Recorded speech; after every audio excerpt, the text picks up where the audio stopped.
இல்லை சைலண்ட்ல போட்டு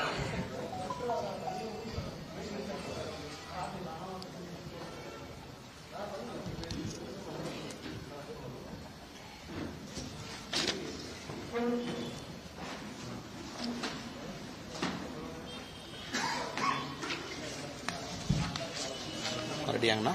ரெடிங்க.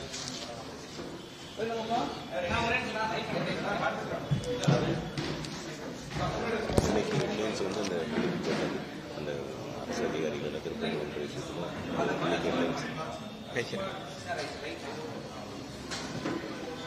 அண்ணா.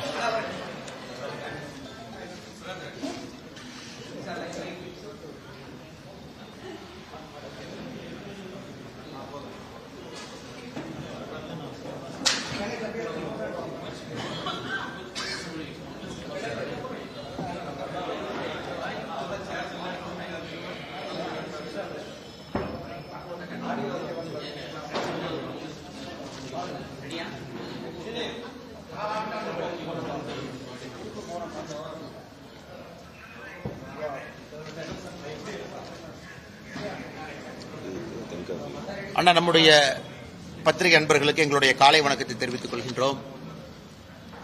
இன்று நாளை தமிழகம் முழுவதும் நம்முடைய பாரதிய ஜனதா கட்சியினுடைய தலைவர்கள் மாவட்ட அளவில் நம்முடைய மத்திய நிதியமைச்சர் அம்மா நிர்மலா சீதாராமன் அவர்கள் நாட்டு மக்கள் முன்பு வைத்திருக்கக்கூடிய பட்ஜெட்டை பற்றி பேச இருக்கின்றார்கள். இன்று கோயம்புத்தூரில் உங்களிடம் பேசிக் கொண்டிருக்கின்றோம். இந்த ஆண்டு பட்ஜெட் வழக்கம் போல இந்த நாட்டினுடைய வளர்ச்சியை உயர்த்துவதற்கான ஒரு பட்ஜெட்டாக அமைந்திருக்கிறது. எத்தனையோ ஆண்டுகளுக்கு பிறகு பட்ஜெட் என்பது ஞாயிற்றுக்கிழமை அன்னைக்கு மத்திய நிதி அமைச்சர் அவர்கள் நாட்டு மக்கள் முன்பு தாக்கல் செய்திருக்கின்றார்கள். தொழில்துறை மக்கள், சாதாரண மக்கள், மாத சம்பளம் வாங்குபவர்கள், வருமானம் வரி கட்டுபவர்கள், விவசாய பெருமக்கள், அனைத்து தரப்பு மக்களும் கூட இந்த பட்ஜெட்டை வரவேற்றிருக்கின்றார்கள். அதை பற்றி சுருக்கமாக அடுத்த ஒரு 10-15 நிமிடத்தில் இந்த பட்ஜெட்டினுடைய முக்கிய அம்சங்கள் என்ன, நாட்டினுடைய வளர்ச்சி எப்படி அடுத்த 25 ஆண்டுகளுக்கு திட்டமிட்டு கொடுத்திருக்கின்றார்கள் என்பதை நாம் பார்ப்போம். இந்தியா நம்ம எல்லோருக்கும் கூட தெரியும், கடந்த ஒரு 10 ஆண்டுகளாக, குறிப்பாக கடந்த ஒரு 3 ஆண்டுகளாக உலகத்தினுடைய வேகமாக வளரக்கூடிய பொருளாதார நாடாக மாறியிருக்கின்றோம். 7% மேல நம்முடைய வளர்ச்சி இருக்கிறது. இந்த ஆண்டு, குறிப்பாக இந்த அடுத்த 3 மாத காலம் அது 8% எட்டும் என்ற நம்பிக்கையை எக்கனாமிக் சர்வே பட்ஜெட்ல நாம் பார்த்திருக்கின்றோம். இன்னைக்கு நம்முடைய முக்கியமான நோக்கம், நிதியமைச்சர் அவர்கள் சொன்னது போல, ஒன்று இந்த நாட்டினுடைய வளர்ச்சியை தக்க வைப்பது மட்டுமல்ல, வேகப்படுத்த வேண்டும்.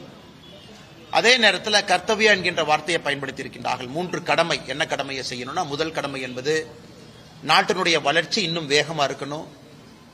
இரண்டாவது, அந்த வளர்ச்சி என்பது எல்லா தரப்பட்ட மக்களுக்கும் வந்து சேர வேண்டும். மூன்றாவது, நாட்டு மக்களும் அந்த வளர்ச்சியில பங்கெடுப்பதற்கு அவர்களுக்கு தேவையான ஊக்கத்தை கொடுக்க வேண்டும். இந்த 3ஐயும் மையப்படுத்தியும் இந்த பட்ஜெட் இருக்கிறது. 53,50,000 கோடி ரூபாய் இருக்கக்கூடிய மொத்த பட்ஜெட் அது. 53 lakh crore பட்ஜெட் அது. ஒரு ஆண்டும் கூட நாம் பார்த்து கொண்டிருக்கின்றோம், பட்ஜெட்டும் பெரிதாகி கொண்டிருக்கிறது. துறை ரீதியாக பார்க்க வேண்டும் என்றால், நம்முடைய பாதுகாப்புத்துறைக்கு 42% அதிகப்படுத்தி இருக்கின்றார்கள். பாதுகாப்புத்துறை போன ஆண்டு ரிவைஸ்ட் எஸ்டிமேட், அதாவது பட்ஜெட் போட்ட பிறகு எவ்வளவு பணம் செலவு பண்ணியிருக்காங்க அப்படிங்கறத நம்ம ரிவைஸ்ட் எஸ்டிமேட் என்று சொல்லுவோம். அதுவும் பாராளுமன்றத்தின் முன்பு வைப்பார்கள். பாதுகாப்புத்துறை மினிஸ்ட்ரி ஆஃப் டிஃபென்ஸ்க்கு 5,53,688 கோடி ரூபாய் இருந்தது. இந்த பட்ஜெட்ல நம்ம நிதியமைச்சர் அவர்கள் 7,84,000 கோடி ரூபாய் கொடுத்திருக்கிறாங்க. அப்பனா 42% வளர்ச்சி. அதிலும் குறிப்பாக பாதுகாப்புத்துறையினுடைய உள்கட்டமைப்புக்கு 15% வளர்ச்சி. அதையும் அவர்கள் குறிப்பிட்டிருந்தார்கள். காரணம், ஆபரேஷன் சிந்தூர் இப்பதான் நடந்து முடிந்திருக்கிறது. ஒரு பக்கம் சைனா, பாகிஸ்தான், பக்கத்தில் இருக்கக்கூடிய நாடுகள் எல்லாமே தன்னுடைய ராணுவ உற்பத்தியை பெருக்கிக் கொண்டிருக்கின்றார்கள். நிறைய முக்கியமான ராணுவ தளவாடங்களை வாங்கிட்டு இருக்கிறாங்க. அதனால் எப்பொழுதும் இல்லாத அளவுக்கு சரித்திர அளவில் பாதுகாப்புத்துறைக்கு 42% உயர்த்தியிருக்கின்றார்கள். அதே போல ரோட் டிரான்ஸ்போர்ட் அண்ட் ஹைவேஸ் 8% உயர்வு, ரயில்வேஸுக்கு 10% உயர்வு, கல்வி 14% உயர்வு, சுகாதாரத்துறை ஹெல்த் அண்ட் ஃபேமிலி வெல்ஃபேர் 9% உயர்வு, ஹவுசிங் அண்ட் அர்பன் அஃபேர்ஸ் 50% உயர்வு, நியூ அண்ட் ரெனியூபிள் எனர்ஜி 30% உயர்வு, லேபர் அண்ட் எம்ப்ளாய்மெண்ட் 157% உயர்வு, மினிஸ்ட்ரி ஆஃப் பவர் எரிசக்தி 39% உயர்வு, உமன் அண்ட் சைல்டு டெவலப்மெண்ட் 16% உயர்வு. எந்த அடிப்படையில் பார்த்தாலும் கூட உள்கட்டமைப்புக்கு அதிக முக்கியத்துவம் கொடுத்திருக்கக்கூடிய பட்ஜெட்டாக இருக்கிறது. 12,20,000 கோடி ரூபாய் உள்கட்டமைப்புக்கு நம்முடைய நிதியமைச்சர் அவர்கள் ஒதுக்கி இருக்கின்றார். இந்த உள்கட்டமைப்புக்கு ஒதுக்கக்கூடிய நிதி என்பது ரொம்ப முக்கியமானது. தமிழகத்தில் இருக்கக்கூடிய பட்ஜெட்டையும் நம்ம பார்க்கிறோம். குறிப்பாக திராவிட முன்னேற்ற கழகத்தினுடைய அரசு அது 4 லட்சம் கோடி ரூபாய் பட்ஜெட்டாக இருந்தாலும் கூட செலவினங்கள் அதிகமாகவும் கடனை கட்டுவதற்கு நாம் கொடுக்கக்கூடிய வட்டி அதிகமாகவும் இருக்கக்கூடிய பட்ஜெட்டாகத்தான் இருக்கு. அதில் குறிப்பாக கேபிட்டல் எக்ஸ்பெண்டிச்சர் உள்கட்டமைப்பு வரக்கூடிய சந்ததிகளுக்கு நம்ம ரோடு கட்டக்கூடிய பில்டிங், போர்ட், ஏர்போர்ட் அது கொடுக்கக்கூடிய பணம் எப்பொழுதுமே குறைவு தான் தமிழ்நாடு அரசுடைய பட்ஜெட்டை பொறுத்த வரைக்கும். இன்னைக்கு மத்திய அரசு ஒரு ஆண்டும் கூட அதை உயர்த்திக்கிட்டே போறாங்க. போன ஆண்டு 11 லட்சம் கோடியாக இருந்தது. இந்த ஆண்டு 12,20,000 கோடி ரூபாயாக இந்த உள்கட்டமைப்புக்கான நிதியை ஒதுக்கி இருக்கின்றார்கள். இதுல முக்கியமாக தமிழக மக்கள் நம்முடைய சொந்தங்கள் கூர்ந்து கவனிக்க வேண்டியது, இந்த ஆண்டு இன்னொரு ஆண்டும் வித்தியாசமான ஆண்டும் கூட. காரணம், பினான்ஸ் கமிஷனுடைய அறிக்கையை மத்திய அரசுக்கு எக்கனாமிஸ்ட் அரவிந்த் பனகிரியா அவர்கள் கொடுத்திருக்கிறாங்க. இந்த பினான்ஸ் கமிஷன் என்பது ஒரு 5 ஆண்டும் கூட மாநில அரசுக்கும் மத்திய அரசுக்கும் இருக்கக்கூடிய நிதி பகிர்வை பற்றி பேசக்கூடிய ஒரு முக்கியமான அம்சம். சோ இன்னைக்கு நம்முடைய பாராளுமன்றத்தின் முன்பு பிப்ரவரி 1ஆம் தேதி வைக்கப்பட்டிருக்கக்கூடிய பினான்ஸ் கமிஷனுடைய அறிக்கை என்பது அடுத்த 5 ஆண்டு காலம் மத்திய அரசுக்கும் மாநில அரசுக்கும் இருக்கக்கூடிய நிதி பகிர்வை பற்றி பேசக்கூடிய அறிக்கை. அரவிந்த் பனகிரியா அவருடைய குழு அளித்திருக்கக்கூடிய 16வது பினான்ஸ் கமிஷனுடைய அறிக்கையை மத்திய அரசு முழுமையாக ஏற்றுக்கொண்டிருக்கின்றார்கள். அதையும் கூட பிப்ரவரி 1ஆம் தேதி பாராளுமன்றத்தில் நிதியமைச்சர் அவர்கள் தெரிவித்திருக்கின்றார்கள். இந்த 16வது பினான்ஸ் கமிஷன்ல என்ன முக்கியமான அம்சம்னாங்க, டிவிசிபிள் டாக்ஸ் பூல், அதாவது மாநிலத்தில் நாம் எல்லோருமே கட்டக்கூடிய வரி, அது இன்கம் டாக்ஸாக இருக்கட்டும், மாநிலத்திலிருந்து போகக்கூடிய எல்லா வரியாக இருக்கட்டும், அதை மத்திய அரசு அந்த பூலை எப்படி டிவைட் பண்ணி ஒரு மாநிலத்துக்கு கொடுக்கறாங்க அப்படிங்கிறது தான் டிவிசிபிள் டாக்ஸ் பூல். மோடி ஐயா அவர்கள் ஆட்சிக்கு வருவதற்கு முன்பு 2014க்கு முன்பு அந்த நிதி பகிர்வு என்பது 32 விழுக்காடு இருந்துச்சு. அந்த டிவிசிபிள் டாக்ஸ் பூல்ல 32% என்பது எல்லா மாநிலத்துக்கும் பிரிச்சு கொடுப்பாங்க. அது மோடி ஐயா அவர்கள் வந்த பிறகு 15th finance commission, 14th finance commission, 15th finance commission 2 கமிஷன்லும் கூட கடந்த 10 ஆண்டு காலமாக அது 41+1 42 விழுக்காடாக உயர்ந்திருக்கிறது. 41 விழுக்காடு எல்லா மாநிலத்துக்கும், 1 விழுக்காடு என்பது ஜம்மு அண்ட் காஷ்மீர் மாநிலத்திற்கும் 42 விழுக்காடு பிரித்து கொடுக்கறாங்க. இந்த 16வது பினான்ஸ் கமிஷன்லயும் அதே 42 விழுக்காடு மெயின்டைன் பண்ணியிருக்காங்க. 41 விழுக்காடு மாநிலத்துக்கெல்லாம், 1 விழுக்காடு ஜம்மு அண்ட் காஷ்மீர். அதுல மிக முக்கியமாக எப்படி அந்த பணத்தை பிரிச்சு கொடுக்கிறோம் அப்படிங்கிற ஃபார்முலால ஒரு மாற்றத்தை கொண்டு வந்திருக்கின்றார்கள். ரொம்ப காலமா தமிழ்நாட்டில் நம்ம எல்லோரும் கேட்டுக்கொண்டிருக்கின்றோம், ஒரு மக்கள் தொகையை அடிப்படையா வச்சு நீங்க கொடுத்தாலும் கூட தமிழ்நாடு போன்ற ஆரோக்கியமான மாநிலத்தில், அதிக வரி கட்டக்கூடிய மாநிலத்தில், இந்த நாட்டினுடைய வளர்ச்சிக்கு அதிகமா பங்கெடுக்கக்கூடிய ஒரு மாநிலத்திற்கும் மரியாதை கொடுத்து அந்த பினான்ஸ் கமிஷனுடைய ஃபார்முலா அதை ரிஃப்ளெக்ட் பண்ணணும்னு நம்ம ரொம்ப நாளா கேட்டுக்கிட்டு இருந்தோம். இன்னைக்கு அந்த பினான்ஸ் கமிஷனுடைய குழு நமக்கு அங்கீகாரம் கொடுத்திருக்கிறாங்க.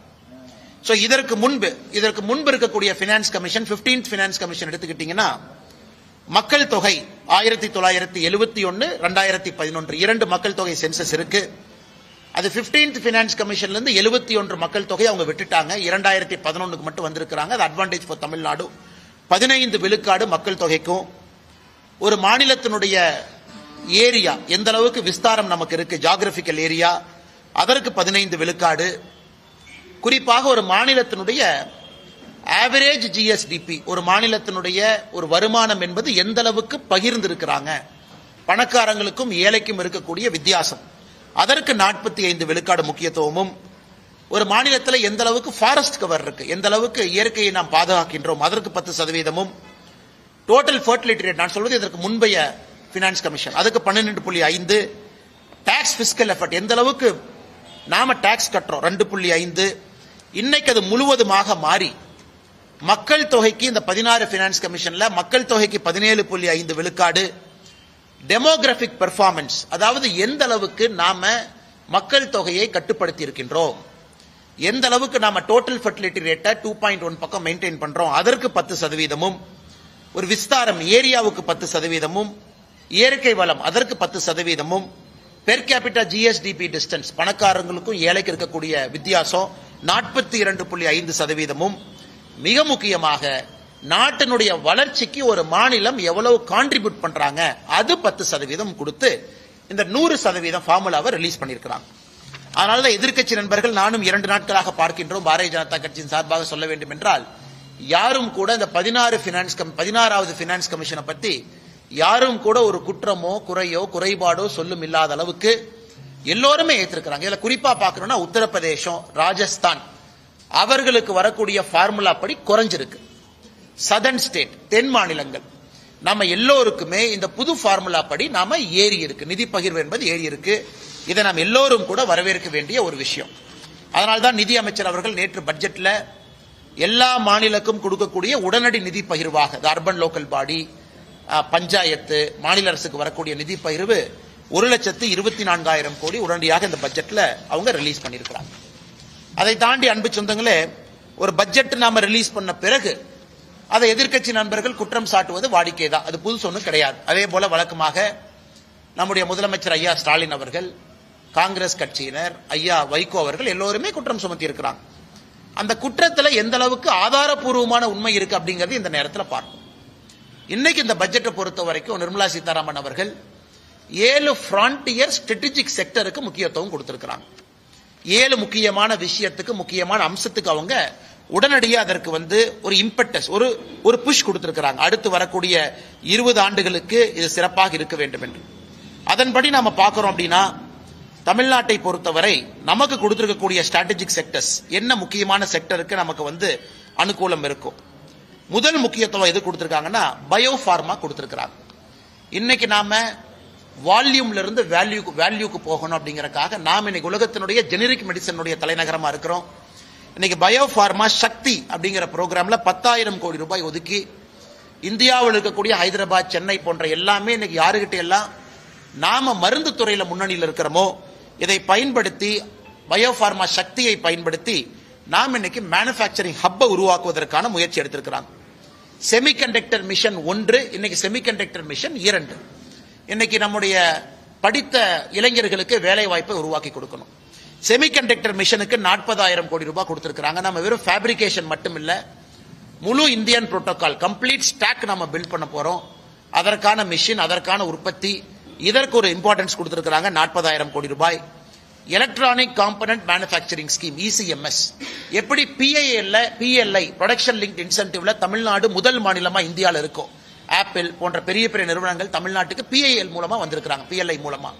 இன்னைக்கு இந்த ECMS மூலமா அதற்கும் அடுத்து வரக்கூடிய எலக்ட்ரானிக்ஸ் கம்பெனியும் தமிழ்நாட்டை நோக்கி வரப்போறாங்க. அதற்கு 40,000 கோடி ரூபாய் ஒதுக்கி இருக்கிறாங்க. ரேர் எர்த் மேக்னெட் இன்னைக்கு சைனா கண்ட்ரோல் பண்றாங்க. நம்ம ஓட்டக்கூடிய கார்ல இருந்து எல்லாத்துக்குமே இன்னைக்கு ரேர் எர்த் மேக்னெட்ஸ் வேணும். மொத்தமா ரேர் எர்த் என்று சொல்றோம்னா அரிதாக கிடைக்கக்கூடிய சில பொருட்கள், அதை light rare earth, heavy rare எர்த்னு சொல்றாங்க. தமிழ்நாடு, ஆந்திரா, ஒரிசா இந்த 3 மாநிலங்கள், கர்நாடகா இந்த 4 மாநிலங்கள் இன்னைக்கு இந்தியாவில் அதிகமாக ரேர் எர்த் மினரல்ஸ் வச்சிருக்கக்கூடிய மாநிலமா இருக்கிறோம். நமக்கு செப்பரேட்டா ஒரு காரிடார் அமைச்சு கொடுத்திருக்கிறாங்க. இதுல rare earth corridor, promotion, production எல்லாமே அதிகமா செய்ய வேண்டும் என்று. கெமிக்கல் கூட நம்ம இம்போர்ட் அதிகமா பண்றோம். அதற்காக ஒரு முக்கியத்துவம் கெமிக்கலுக்கு கொடுத்திருக்கிறாங்க. Chemical park, dedicated chemical park 3 park announce பண்ணிருக்கிறாங்க. எந்த மாநிலம் என்று சொல்லவில்லை, தமிழகம் போட்டி போட்டு நாம் அதை வாங்கணும். Tool room, equipment manufacturing, container இதையெல்லாம் உருவாக்குவதற்காக 10,000 கோடி ரூபாய் கொடுத்திருக்கிறாங்க. டெக்ஸ்டைல் அடுத்த கட்டம் செல்வதற்காக மெகா டெக்ஸ்டைல் பார்க், சம்ரத் 2.0 இதுவும் தமிழ்நாட்டுக்கு பயன்படும். மிக முக்கியமாக MSME கோயம்புத்தூர்ல நம்ம இருக்கிறோம். இன்னைக்கு சிறு குறு நிறுவனங்கள் வளர்ப்பதற்கு ஒரு பக்கம் நம்ம இத்தனை காலமா கடன் கொடுத்துட்டு இருக்கோம். அவங்களுக்கு கடன் வருது, அதை அவங்க வாங்குறாங்க, பயன்படுறாங்க. இன்னைக்கு அவங்களுடைய மூலதனம், கேபிட்டல், ஈக்விட்டி அதற்கு கொடுப்பதற்காக இந்த பட்ஜெட்ல முதலாக அதற்கு ஒரு 10,000 கோடி ரூபாய் ஒதுக்கி இருக்கிறாங்க. இப்ப ஒரு நிறுவனம் ஆரம்பிக்கணும், மூலதனத்திலேயே அரசு பங்கெடுப்பதற்காக ஈக்விட்டி இன்ஃபியூஷன் 10,000 கோடி. அதே போல மைக்ரோ என்டர்பிரைஸ்க்கு மட்டும், மைக்ரோ மீடியம் அப்படின்னு நம்ம சொல்றோம், மைக்ரோ என்டர்பிரைஸ்க்கு மட்டும் 2,000 கோடி ரூபாய் ஒதுக்கி இருக்கிறாங்க. இது முக்கியமா கொடுத்திருக்கக்கூடிய த்ரஸ்ட். இது நாம் எல்லோரும் புரிந்து கொள்ள வேண்டும். இதை தமிழ்நாடு முழுமையாக இதை பயன்படுத்தி அடுத்த கட்ட இளைஞர்களுக்கான வேலை வாய்ப்பை இது மூலமாக மட்டும்தான் உருவாக்க முடியும். Electronic component manufacturing scheme, rare earth scheme, chemical, textile park, இதையெல்லாம் நம்ம செய்யணும். குறிப்பா இந்த பகுதியில் இருக்கக்கூடிய விவசாய பெருமக்களுக்கு கோகனட் ப்ரொமோஷன் ஸ்கீம் அறிவிச்சிருக்கிறாங்க. இன்னைக்கு எல்லா தென்னை மரங்களுமே 30-40 ஆண்டுகள் தாண்டி இருக்கிறது. நோய்கள் வர ஆரம்பிச்சிருக்கு. இன்னைக்கு புதிதாக அவர்கள் தேங்காய் கன்று நடுவதற்கு 1 கோடி விவசாயிகள், அதை இருக்கக்கூடிய தென்னை மரத்தினுடைய உற்பத்தியை பெருக்குவதற்கு அல்லது புதிய தென்னங்கன்றை வாங்குவதற்கு 1 கோடி விவசாயிகளுக்கு இன்னைக்கு நம்ம கோகனட் ப்ரொமோஷன் ஸ்கீமை நாம் அறிவிச்சிருக்கிறோம். அதே போல நம்முடைய பொள்ளாச்சி பகுதியில் கொக்கோ, நம்முடைய கடலூர் பகுதியில் முந்திரி, இதையெல்லாம் 2030க்குள்ள இந்தியாவில் இந்தியன் கொக்கோ, இந்தியன் கேஷ்யூ, இதை பிராண்டிங்காக அதுக்கு ஒரு ஸ்கீம் அனௌன்ஸ் பண்ணியிருக்கிறாங்க. இதையெல்லாம் கூட நம்ம நிச்சயமா வரவேற்கணும். அதே நேரத்தில் மகளிர் சுயஉதவி குழு தமிழ்நாட்டில் அதிகமா இருக்கிறோம். இன்னைக்கு மகளிர் சுயஉதவி குழுவை பொறுத்தவரை அவங்க சொந்தமா கடை வைக்கணும். குழுவாக சேர்ந்து ஷீ மார்ட் என்கின்ற பேரில் அவங்க ஒரு கடை ஆரம்பிச்சு அதன் மூலமா நீங்களும் நானும் போய் மகளிர் சுயஉதவி குழு பொருளை வாங்குவதற்காக ஷீ மார்ட் அப்படிங்கிற ஒரு புதிய ஒரு திட்டத்தையும் கூட கொண்டு வந்திருக்கிறாங்க. ஸ்டெம் இன்ஸ்டிடியூட்ஸ், ஒரு மாவட்டத்திற்கு ஒரு கேர்ள்ஸ் ஹாஸ்டல். தமிழ்நாட்டில் நமக்கு தெரியும், திராவிட முன்னேற்ற கழகம் நம்ம கேர்ள்ஸ் ஹாஸ்டல் ஆரம்பிச்சிட்டோம்னு சொல்லிட்டு இருக்கிறாங்க. அது நம்ம பத்திரிகை நண்பர்களுக்கு தெரியும். அதற்கான நிதி யாரு கொடுக்குறாங்க, அதான் அதில் ஆச்சரியம். தமிழ்நாட்டில் திராவிட முன்னேற்ற கழகம் ஆரம்பித்து விளம்பரப்படுத்தக்கூடிய கேர்ள்ஸ் ஹாஸ்டலுக்கான நிதியும் மத்திய அரசு தான் கொடுக்குறாங்க. அதனால் இன்னைக்கு அந்த கேர்ள்ஸ் ஹாஸ்டல் இன்னைக்கு இந்தியா முழுவதுமே ஒரு மாவட்டத்திற்கு, குறிப்பா ஸ்டெம் இன்ஸ்டிடியூட்டுக்கு ஒரு கேர்ள்ஸ் ஹாஸ்டலுக்கு கொண்டு போறாங்க. அது ரொம்ப முக்கியமான ஒரு விஷயம். இத்தனை செய்தும் கூட நேற்று நம்முடைய வைகோ அவர்கள் கோயம்புத்தூர் ஏர்போர்ட்ல ஒரு பேட்டி கொடுத்திருந்தாங்க. ஐயா அவர்கள் இவங்க காத்துல கோட்டை கட்டி கொண்டிருக்கின்றார்கள், எப்படி இந்தியாவுடைய வளர்ச்சியை பெருக்குவாங்க, எப்படி இந்த நாடு அடுத்த கட்டம் போகும்னு கேட்டிருந்தாங்க. இன்னைக்கு நாம் இவ்வளவு செய்தும் கூட 53 லட்சம் கோடி ரூபாய்க்கு ஒரு பட்ஜெட் போட்டும் கூட நம்முடைய டெப்ட் ஜிடிபி ரேஷியோ, அதாவது நம்முடைய கடனும் நம்முடைய ஜிடிபிக்கு இருக்கக்கூடிய ரேஷியோ 55 விழுக்காடுல இருக்கு. இது ஒரு ஆரோக்கியமான விழுக்காடு. அதே போல நம்முடைய பிஸ்கல் டெபிசிட், வரவுக்கும் செலவுக்கும் இருக்கக்கூடிய அந்த கேப், பிஸ்கல் டெபிசிட்டும் 4.3% இருக்கு. இவ்வளவு செய்தும் கூட ஒரு ஆரோக்கியமான ஒரு சூழ்நிலையை நாம உருவாக்கி இருக்கிறோம். இதையெல்லாம் கூட நம்ம நிச்சயமாக மத்திய அரசு, அம்மையார் நிர்மலா சீதாராமன் அவர்கள் இந்த நேரத்தில் அவர் கொடுத்திருக்கக்கூடிய பட்ஜெட்டை நாம் பாராட்டி வரவேற்கின்றோம். காரணம், எல்லா தரப்பட்ட மனிதர்களுக்கும் இது ஒரு ஆரோக்கியமான பட்ஜெட். விவசாய பெருமக்களாக இருக்கட்டும், கோயம்புத்தூர் போன்ற மாநகரம், மதுரை போன்ற மாநகரம், தூத்துக்குடி போன்ற நகரத்தில் இருக்கக்கூடிய சிறு குறு தொழில் நிறுவனங்களாக இருக்கட்டும், அடுத்த கட்டம் செல்வதற்காக இருக்கட்டும், இது வரவேற்க வேண்டிய பட்ஜெட்.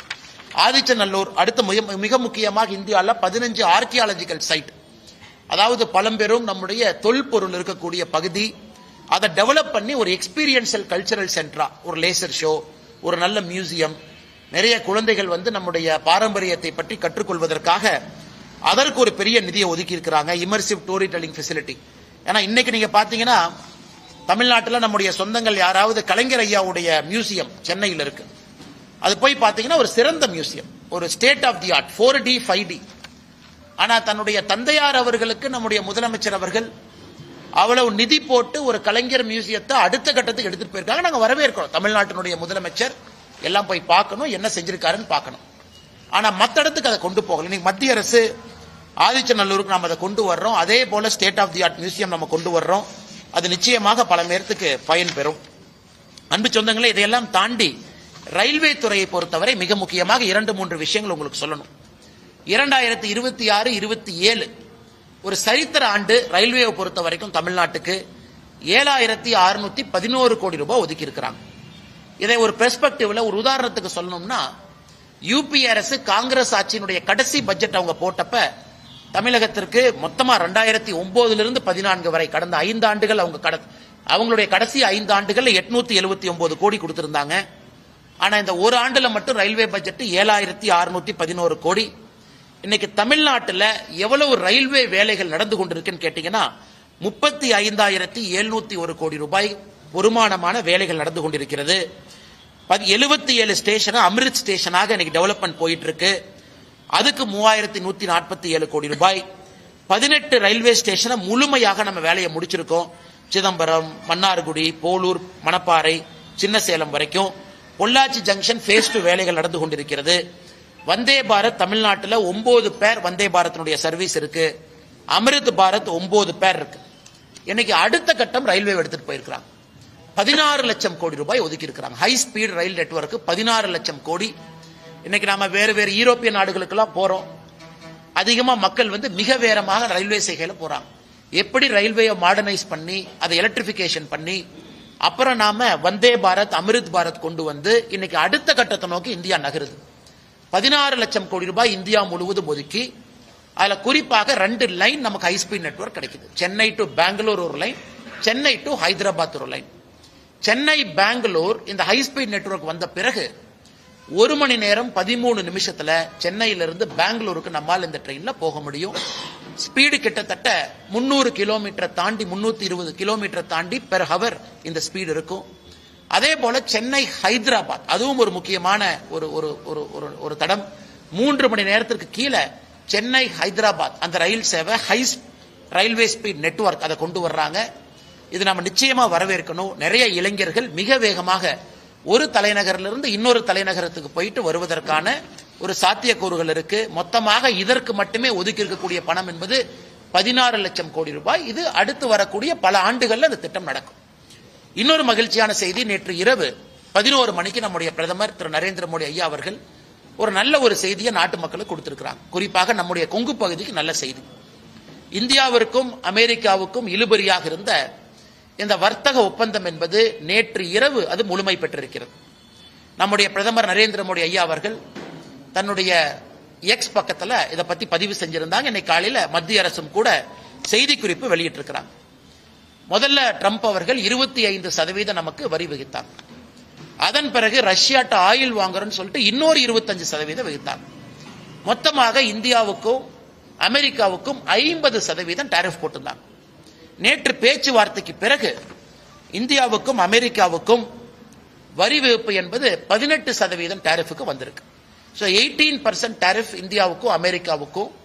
அதை நேற்று ட்ரம்ப் அவர்களும் நம்முடைய இந்திய நாடும் ஒத்துக்கிட்டாங்க. இது ஏன் 18%? இன்னைக்கு அமெரிக்கா விதிச்சிருக்கக்கூடிய வரி விதிப்பு அக்ராஸ் த வேர்ல்டு பாத்தீங்கன்னா எல்லா நாடுகளுமே 18% மேலதான் இருக்கிறாங்க. வியட்நாம் 18% மேல, சைனா இன்னும் டீல் அவங்க கன்க்ளூட் பண்ணல. அமெரிக்காவுடைய பக்கத்து நாடுகள் நெய்பர்ஸ் அவர்களும் 18% மேல இருக்கிறாங்க. சில நாடுகளுக்கு ட்ரம்ப் அவர்கள் 18% கொடுத்திருக்கிறாங்க. இன்னைக்கு இந்தியாவுக்கும் அவர்கள் 18% கொடுத்திருப்பது நம்முடைய தொழில்துறை மத்தியில் இருந்து அன்சர்டனிட்டி இன்னைக்கு போயிருச்சு. குறிப்பாக திருப்பூர் பகுதி, ஈரோடு பகுதி, கரூர் பகுதியில் எக்ஸ்போர்ட் செய்யக்கூடியவங்க, ஹோம் டெக்ஸ்டைல் நிறைய விஷயங்கள் செய்யக்கூடியவங்க, பனியன் செய்யக்கூடியவங்க ஒரு அன்சர்டனிட்டி இருந்துச்சு கடந்த 3 மாத காலமாக. செய்வோமா மாட்டோமான்னு. இன்னைக்கு அது 18% அது வந்திருக்கு. அதனால் நிச்சயமாக இது வரவேற்க வேண்டிய ஒரு விஷயம். அதே நேரத்தில் ட்ரம்ப் அவர்கள் ஆயிலை பத்தி எல்லாம் பேசியிருக்காங்க. அதுக்குள்ள நான் போக விரும்பல. அதிகாரப்பூர்வமாக நம்முடைய இந்திய அரசு என்ன சொல்றாங்களோ அதை மட்டும் தான் நீங்க என்னால பகிர முடியும். அதனால் நிச்சயமாக 18% டாரிஃப் என்பது இந்த சூழ்நிலையில வரவேற்கப்பட வேண்டிய ஒன்று. இன்னைக்கு இந்தியா உலகத்தினுடைய மைய ஒரு நாடாக மாறிக்கொண்டிருக்கிறது. இப்பதான் ஐரோப்பிய யூனியன் நாடுகள் 22 நாடுகளோடு ஒரு வர்த்தக ஒப்பந்தத்தை நம்ம கொண்டு வந்திருக்கின்றோம். அது நண்பர்களுக்கு தெரியும். 2007 பேசிக் கொண்டிருக்கக்கூடிய வர்த்தக ஒப்பந்தம் அது 2013 சஸ்பெண்ட் ஆன ஒரு ஒப்பந்தம். அது 2019 மறுபடியும் ரீஸ்டார்ட் ஆன ஒரு ஒப்பந்தம். இன்னைக்கு 2026 நாம் அதை கன்க்ளூட் பண்ணியிருக்கிறோம். அதுவும் குறிப்பாக நம்முடைய கொங்கு பகுதிக்கு ஒரு மிகப்பெரிய ஒரு வாய்ப்பாக நாங்கள் பார்க்கின்றோம். மிகப்பெரிய வாய்ப்பாக பார்க்கின்றோம். தமிழகம் முழுவதுமே இன்னைக்கு தென் தமிழகத்தில் நிறைய மேனுபேக்சரிங் யூனிட் போகுது. தூத்துக்குடி பகுதி, திருநெல்வேலி பகுதி அவர்களும் முறையாக இதை இரண்டும் பயன்படுத்தும் பொழுது தமிழகத்தினுடைய வளர்ச்சி, குறிப்பாக தென் தமிழகத்தினுடைய வளர்ச்சி அடுத்த கட்டத்திற்கு இது போகும். அதனால் இது ஆரம்ப கமெண்ட்ஸ் உங்களுக்கு பட்ஜெட்டை பத்தி, குறிப்பா அமெரிக்க டாரிஃப் டீலை பத்தி நம்முடைய பத்திரிகை நண்பர்களுக்கு இருக்கக்கூடிய கேள்விகளுக்கு நாங்க பதில் சொல்றோம். எம்எஸ்எம்இ சம்பந்தமா பிரைஸ் மானிட்டரிங் கமிட்டி வேணும்னு சொல்லி ரொம்ப காலமா கேட்டுட்டு இருக்காங்க. 7 கோடி பேர் இந்தியாவில் இருக்கிறாங்க. ஆனா ஒரு 5-6 கம்பெனி, கார்பரேட் கம்பெனிக்கார மட்டும் தீர்மானிக்கிற ரா மெட்டீரியல் ரேட் தான் இருக்கு. ஸோ அப்படி இருக்கிற போது மானிட்டரிங் கமிட்டி வேணும் எம்எஸ்எம்இ கேட்கிற போது ஏன் கடந்த பட்ஜெட்லயும் அறிவிக்கல, இந்த பட்ஜெட்லயும் அறிவிக்கல? ஆனா ஒரு பட்ஜெட்டை பொறுத்த வரைக்கும் எல்லா மக்களுக்கும் எல்லா விதமான எதிர்பார்ப்புகளும் இருப்பது நியாயமான எதிர்பார்ப்பு தான். எல்லோருக்குமே எல்லாம் வேண்டும் என்று நினைக்கக்கூடிய நியாயமான எதிர்பார்ப்பு தான். இப்போ ஒரு பக்கம் நம்முடைய அரசு கடந்த 12 ஆண்டுகளாக பார்க்கும் பொழுது சப்ளை செயினை நம்ம டைவர்சிஃபை பண்றோம், எல்லா பக்கம் எடுத்துட்டு போறோம். அதுவும் குறிப்பாக சகோதரருக்கு தெரியும் 12,20,000 கோடி ரூபாய் உள்கட்டமைப்பு நம்ம சொல்லியிருக்கோம். அதில் 7 லட்சம் கோடி ரூபாய்க்கு மேல அது எம்எஸ்எம்இ இருந்து அது வாங்க போறாங்க. அதனால எம்எஸ்எம்இயை பொறுத்தவரை ஹிஸ்டாரிக்கலி அதிக எம்எஸ்எம்இ இருக்கிறாங்க. இன்னைக்கும் 10,000 கோடி ரூபாய் ஈக்விட்டி இன்ஃபியூஷன், மைக்ரோ என்டர்பிரைஸ்க்கு 2,000 கோடி ரூபாய் ஏற்கனவே சொன்னதுதான். அதனால இன்னைக்கு பிரைஸ் மானிட்டரிங் கமிட்டி, அதுக்கு ஒரு பக்கம் competition commission of India CCI இருக்கு, அவங்க கொலூட் ஆகிறாங்களா அப்படின்னு பாக்குறாங்க. இன்னைக்கு எல்லா நாட்டிலையுமே காலகட்டத்தில் டாடா ஒரு காலத்தில், பிர்லா ஒரு காலத்தில், ரிலையன்ஸ் ஒரு காலத்தில், அதானி ஒரு காலத்தில், எல்லாமே பெரிய பெரிய நிறுவனங்கள் இருப்பது வாடிக்கை தான். ஆனா இன்னைக்கு அதையும் தாண்டி சிறு குறு நிறுவனங்கள் வளர வேண்டும் என்பதற்காகத்தான் இவ்வளவு நோக்கம். இந்த 10,000 கோடி ரூபாய் ஒதுக்கிறது, 2,000 கோடி ரூபாய் ஒதுக்கிறது, அவர்களுக்கு தேவையான கடனை கொடுப்பது எல்லாமே சிறு குறு நிறுவனங்கள் வேகமாக வளரணும், அவங்க இடத்தை கெட்டியா பிடிச்சுக்கணும் அப்படின்னு. ஆனால் அவர் சொல்வது அநியாயமான கோரிக்கை என்று சொல்லல, அதற்கான காலரும் சூழமும் வரும் பொழுது, ஏன்னா நீங்க இன்னைக்கு சிறு குறு நிறுவனத்திற்கு பிரைஸ் மானிட்டரிங் கமிட்டி கொண்டு வரும் பொழுது அது பல விஷயத்தை பாதிக்கும். ஒரு பக்கம் நம்ம ஜிஎஸ்டி வச்சிருக்கோம், பல விஷயங்களை பாதிக்கும். இன்னொரு பக்கம் நிதி பகிர்மானம் இருக்கு, இன்னொரு பக்கம் பினான்ஸ் கமிஷனுடைய அறிக்கை இந்த ஆண்டு நாம ஏத்திருக்கோம். அதனால் பொறுத்திருப்போம். ஒரு ஆண்டும் கூட ஒரு இம்ப்ரூவ்மெண்ட் வரும். அதே நேரத்தில் எம்எஸ்எம்இ எக்ஸ்பான்ஷனும், எம்எஸ்எம்இக்கு வரக்கூடிய சப்ளை செயின் டைவர்சிபிகேஷனும் நம்முடைய மத்திய அரசு திட்டமிட்டு அதை பெருக்கிக் கொண்டிருக்கின்றார்கள் என்கின்ற கருத்தை இந்த நேரத்தில் நான் பகிர்ந்து கொள்ள வேண்டும்.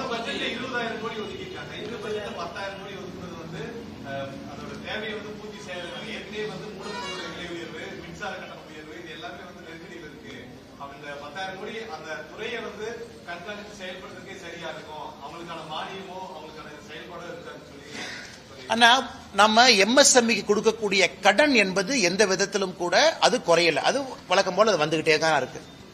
இந்த ஆண்டு நாம் கொடுத்திருப்பது 10,000 கோடி ரூபாய் ஈக்விட்டி இன்ஃபியூஷன்.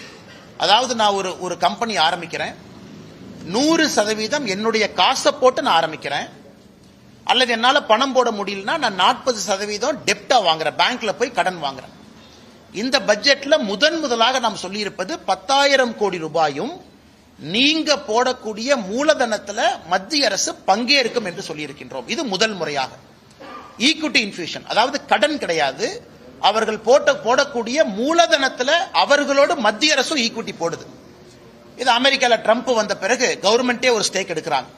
ஆனால் நிச்சயமாக இது முதல் முறை. மற்றபடி எம்எஸ்எம்இக்கு நம்ம கொடுக்கக்கூடிய சலுகைகள், எம்எஸ்எம்இக்கு கொடுக்கக்கூடிய புஷ், இந்த 12 லட்சம் கோடியில கூட 7 லட்சம் கோடி ரூபாய்க்கு மேல உள்கட்டமைப்பு எம்எஸ்எம்இ இருந்தா நம்ம அந்த வாங்க போறோம்.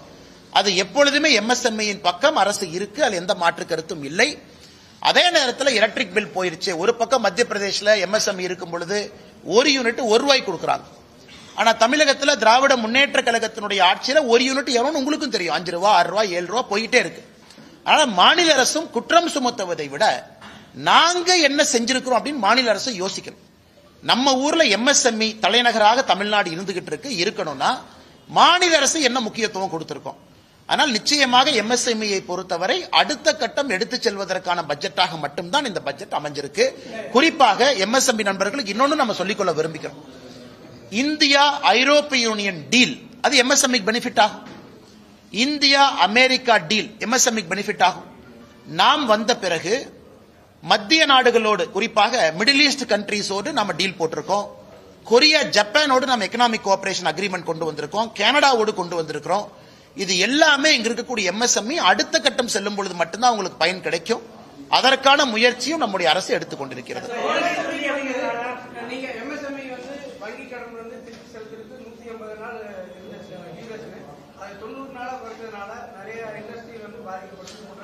எம்எஸ்எம்இனுடைய சைக்கிளை நம்ம ரெடி பண்ணிருக்கோம். அதாவது எம்எஸ்எம்இ கிட்ட இருந்து ஒரு பொருளை நான் வாங்குறேன், அந்த பொருளுக்கு நான் பணம் கொடுக்கிறேன். அந்த பணம் கொடுக்கக்கூடிய சைக்கிள் இன்னைக்கு எம்எஸ்எம்இக்கு அட்வான்டேஜாகத்தான் மத்திய அரசு மாத்தி இருக்கு.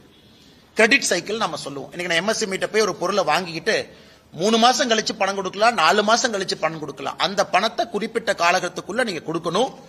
கொடுக்கலனா யாரு நான் பணம் கொடுக்கணுமோ எனக்கு அவங்க பெனால்டி போடுறாங்க. இது கண்டிப்பா எம்எஸ்எம்இ லாபம் தானே, இல்ல எந்த விதமான மாற்றமும் கிடையாது. அதே நேரத்தில் திரும்ப திரும்ப நான் கேட்பது, இந்தியா வளரும் பொழுது எம்எஸ்எம்இ வளரலின்னு யாரும் குற்றம் சுமத்த முடியாது. எம்எஸ்எம்இ ஒரு பக்கம் அதிகமாயிட்டு இருக்கிறாங்க, நாட்டினுடைய பொருளாதாரம் 7% மேல வளருது. அப்ப எந்த எம்எஸ்எம்இ வளரலின்னு யாரு சொல்றாங்க? போன வருஷத்தை விட இந்த வருஷம் டர்ன் ஓவர் அதிகம் தான், போன வருஷத்தை விட இந்த வருஷம் மார்க்கெட் பெருசாகிட்டு இருக்கு. அதான் உங்களுக்கு இத்தனை டீல் நான் சொல்றேன். அதனால இது எதிர்க்கட்சி நண்பர்கள் அவங்க எம்எஸ்எம்இக்கு என்ன பண்றாங்கன்னு தான் நான் குறிப்பிட்டு கேட்கிறேன். கரண்ட் விலையை குறைச்சிங்களா? எம்எஸ்எம்இக்கு ஒரு டாக்ஸ் சப்சிடி கொடுத்தீங்களா? இன்னைக்கு நாம சொல்றோம் டேட்டா சென்டர் இந்தியால வந்து நீங்க வச்சீங்க அப்படின்னா 2047 வரைக்கும் டாக்ஸ் ஹாலிடே, 2047 வரைக்கும் ₹1 வரி கட்ட வேண்டாம். ஆனா இந்தியால டேட்டா சென்டர் கொண்டு வாங்க. நம்முடைய மத்திய அரசை பொறுத்த வரைக்கும் நாம் நன்றாக புரிந்து கொள்ள வேண்டும். ஒரு மாநில அரசு மாதிரி சுருக்கமாக ஒரு மாநிலத்தை மட்டும் பார்த்து அவங்க போட முடியாது. பக்கத்து நாடுகள் எவ்வளவு காம்படிட்டிவா இருக்காங்க, அந்த நாட்டினுடைய வளர்ச்சி பாதை எப்படி இருக்கு, இன்னைக்கு அதை மிஸ் பண்ணிட்டோம் அப்படின்னா அடுத்த 20 ஆண்டுகள்ல இந்தியா எப்படி இருக்கும், இதெல்லாத்தையும் யோசிச்சு தான் மத்திய அரசு ஒரு பட்ஜெட் போடுறாங்க. அதன் அடிப்படையில் எல்லாருக்குமே ஊக்குவிச்சிருக்கிறோம். எம்எஸ்எம்இல ஆரம்பித்து நான் ஏற்கனவே சொல்ல 7 ஃப்ரான்டியர் செக்டர் பயோஃபார்மான்னு சொல்றோம். நான் உங்களுக்கு தெரியும் 10,000 கோடி ரூபாய் ஒதுக்கி இருக்கும். அது எம்எஸ்எம்இ பயன்பெறாதுங்களா? எலக்ட்ரானிக் காம்பனன்ட் மேனுஃபேக்சரிங் ஸ்கீம் 40,000 கோடி ரூபாய் ஒதுக்கி இருக்கும். எம்எஸ்எம்இக்கு ஆர்டர் வராதா? கோயம்புத்தூர்ல 100% வரும். இதை மாநில அரசு எப்படி பயன்படுத்துறாங்க? ஒரு Mitra park, PM Mitra park, textile park மாநில அரசு சண்டை போட்டு விருதுநகருக்கு கொண்டு போனாங்க. திருச்சுழி பக்கத்துல கொண்டு போனாங்க நிதியமைச்சர் அவர்கள், திருச்சுழி தொகுதியின். இன்னைக்கு அந்த மித்ரா பார்க் எங்க இருக்கு? நானே உங்க மாநில அரசின் மீது ஒரு குற்றம் சுமத்துறேன். அதை ஆபரேஷனலைஸ் பண்ணிட்டீங்களா? 25,000 பேத்துக்கு அங்க வேலை வாய்ப்பை உருவாக்கி இருக்கணும். விருதுநகர் பக்கத்துல பண்ணிட்டீங்களா? இல்ல. போட்டி போட்டு எடுத்துட்டு போறீங்க. அடிக்கல் நாட்டுக்கே 1 வருஷம் எடுத்துக்கிறீங்க. இவ்வளவு காலம் தாழ்ந்த ஒரு விஷயத்தை நீங்க செஞ்சீங்கன்னா இன்னைக்கு 3 கொடுக்குறாங்க. கெமிக்கல் ஃபெசிலிட்டி 3 ஹப் கொடுக்குறாங்க. அதையும் பிளக் அண்ட் பிளே மாடல் போட்டி போட்டு தான் வாங்கணும். எப்படி பிஎம் மித்ரா பார்க்க போட்டி போட்டு மத்திய அரசு கிட்ட சேலஞ்ச் மாடல்ல வாங்கணுமோ, இன்னைக்கு இந்த 3 கெமிக்கல் ஹப்ப கொடுக்குறாங்க, அதையும் போட்டி போட்டு வாங்கணும். அதற்கெல்லாம் இந்த மாநில அரசு தயாரா இருக்கிறாங்களா? இவ்வளவு பணம் வருது, இதையெல்லாம் முழுமையாக தமிழ்நாட்டினுடைய வளர்ச்சிக்கு பயன்படுத்துறாங்களா அப்படிங்கிற குற்றச்சாட்டையும் இந்த நேரத்தில் வைக்க வேண்டிய கடமையும் கட்டாயமும் எங்களுக்கு இருக்கு. அடுத்து உங்கள்கிட்ட வரேன். மின்சார சம்பந்தமா சொன்னீங்க சார், ₹1 மற்ற மாநிலத்தில் கணக்கு கொடுக்காங்க. அவங்க இன்னும் தொழில வளர்ச்சி அடையல, நம்ம தமிழ்நாடு வளர்ச்சி அடைஞ்சிருக்கு. அப்படிங்கிறப்ப அந்த டிஃபரன்சியேஷன் நீங்க எப்படி? அண்ணா, நீங்க தமிழ்நாட்டினுடைய பட்ஜெட் 4 லட்சம் கோடி ரூபாய்க்கு போடக்கூடிய பட்ஜெட்டை பாருங்க. நான் நண்பர்கிட்ட கேட்கக்கூடிய ஒரே ஒரு கேள்வி, உள்கட்டமைப்புக்கு தமிழ்நாடு அரசு எவ்வளவு கொடுத்திருக்கிறாங்க சதவீதம் அடிப்படையில்? இன்னைக்கு நாம 53 லட்சம் கோடி பட்ஜெட்ல 12 லட்சம் கோடி உள்கட்டமைப்பு கொடுத்திருக்கோம். ஆல்மோஸ்ட் இன்னைக்கு நாம 25% தாண்டி போயிட்டு இருக்கிறோம். நல்லா யோசிச்சு பாருங்க, 25% தாண்டி உள்கட்டமைப்பு மட்டுமே அந்த பணத்தை போடுறோம். ஆமா, இந்திய அரசும் கடன் வாங்கி இருக்கு, இந்திய அரசும் வட்டி கட்டணும், அதையும் செஞ்சாகணும். பென்ஷன் கொடுக்கணும், அதையும் செஞ்சாகணும். ஒரு டிபார்ட்மெண்ட்டுக்கும் பணம் கொடுக்கணும், அதையும் செய்யணும். இன்னைக்கு தமிழ்நாடு அரசை பொறுத்தவரை இன்னைக்கு தமிழ்நாடு அரசு போடக்கூடிய பட்ஜெட் உள்கட்டமைப்பு கிடையாது. கடன் வாங்கி 10 லட்சம் கோடி வாங்கியாச்சு. ஒரு ஆண்டும் கட்ட வேண்டிய தொகை அதிகம், கட்ட வேண்டிய வட்டி அதிகம். ஏன்னா தமிழ்நாடு பட்ஜெட்டை பத்தி நான் பேசல, இதை தமிழ்நாடு பட்ஜெட் போட்ட பிறகு நம்ம பிரஸ் மீட்ல தெளிவா பேசுவாங்கண்ணா. அப்ப எந்த விதமான கரண்ட் சப்சிடி கொடுக்கலாமே, ஏன் கொடுக்க மாட்டாங்க? அவ்வளவு சப்சிடி கொடுக்கக்கூடிய தமிழ்நாடு அரசு தொழில்துறை வளரும், அதன் மூலமா 4 பேர்த்துக்கு வேலை கிடைக்கும், கொடுக்கலாமே, ஏன் கொடுக்க மாட்டாங்க? மத்திய அரசு, மத்திய பிரதேஷ், உத்தரப்பிரதேச பத்தி நம்ம பேசுறோம். அவங்க ₹1 கொடுக்கறாங்க, கரெக்ட். இங்கிருந்து எத்தனை பேர் போறாங்க? எத்தனை பேர் இங்கிருந்து புதுசா எக்ஸ்பான்ஷன் அங்க போறாங்க? எத்தனை பேர் தமிழ்நாட்டில இருந்து குஜராத்துக்கு போய் செமிகண்டக்டர் யூனிட் போட்டிருக்காங்க? அதையெல்லாம் ஏன் இங்க பண்ணல? அதே போல இவர்கள் நடத்துவது வெறும் காட்சி பொருள் மட்டும்தான். 4 பேர் உட்கார்ந்துக்கிறாங்க, வந்தாங்கிறாங்க. 3 நாள் கழிச்சு அதே கம்பெனி இன்னைக்கு ஆந்திராக்கு போகுது. விசாகப்பட்டினம் உலகத்தினுடைய டேட்டா சென்டரா மாறிட்டு இருக்கு. ஏன் அது சென்னை மாறி இருக்கக்கூடாது? கூகுள் ஏன் விசாகப்பட்டினம் போச்சு? ஏன் அது சென்னையில் இருக்கக்கூடாது? அதனால் பட்ஜெட் என்பது எல்லா மாநிலத்திற்கும் பொதுவாக ஒரு ஆப்பர்ச்சுனிட்டி கொடுத்திருக்கிறாங்க. அதுவும் இன்னைக்கு பினான்ஸ் கமிஷனை பத்தி முதலமைச்சர் ஒரு பாராட்டுனாவது கொடுத்திருக்கணும்ல. 16வது பினான்ஸ் கமிஷன் இன்னைக்கு இவ்வளவு விஷயங்கள் நாங்க கேட்டோம். நானும் கேட்டேன், நீங்களும் கேட்டீங்க, போன வருஷம் முதலமைச்சரும் கேட்டார். அதாவது நல்லா பெர்ஃபார்ம் பண்ணக்கூடிய மாநிலத்துக்கு மரியாதை கொடுங்க கொடுத்திருக்கிறாங்க. உத்தரப்பிரதேசனுடைய நிதி பகிர்வு குறைச்சிருக்கிறாங்க, ராஜஸ்தானுடைய நிதி பகிர்வு குறைச்சிருக்கிறாங்க. அதை பாராட்டி ஒரு அறிக்கை வந்துச்சா? இல்ல, மத்திய அரசு எல்லாருக்கும் பொதுப்படையா இருக்கிறாங்க. அடுத்த 5 ஆண்டு காலம் நிதி பகிர்வு 2026 இருந்து 31 வரைக்கும் பாருங்க, சதர்ன் ஸ்டேட்ஸுக்கு இம்ப்ரூவ் பண்ணிருக்காங்க. 10% 10% கான்ட்ரிபியூஷன் டு ஜிடிபி கொடுத்திருக்காங்க. எதுவுமே இல்ல, வெறும் குற்றம் மட்டுமே. காலையிலிருந்து இரவு வரை குற்றம் மட்டுமே சுமத்திக்கிட்டு இருந்தா எப்படி? அந்த பக்கம் ஆந்திர பிரதேச பாருங்க, எப்படி அவர் சந்திரபாபு நாயுடு எப்படி அருமையா பேசி அவர் மாநிலத்துக்கான வேலையை வாங்கிக்கிறாங்க. அதனால்தான் எங்களுக்கு நம்பிக்கை இருக்கிறது, 2026 ஏப்ரலுக்கு பிறகு வரக்கூடிய தேசிய ஜனநாயக கூட்டணி நம்முடைய அரசு அடுத்த 5 ஆண்டு காலம் மத்திய அரசினுடைய பலனை முழுமையாக பயன்படுத்தி தமிழ்நாடு அடுத்த கட்ட வளர்ச்சி பாதையில் எடுத்து செல்வார்கள் என்கின்ற முழு நம்பிக்கை நமக்கு இருக்கு.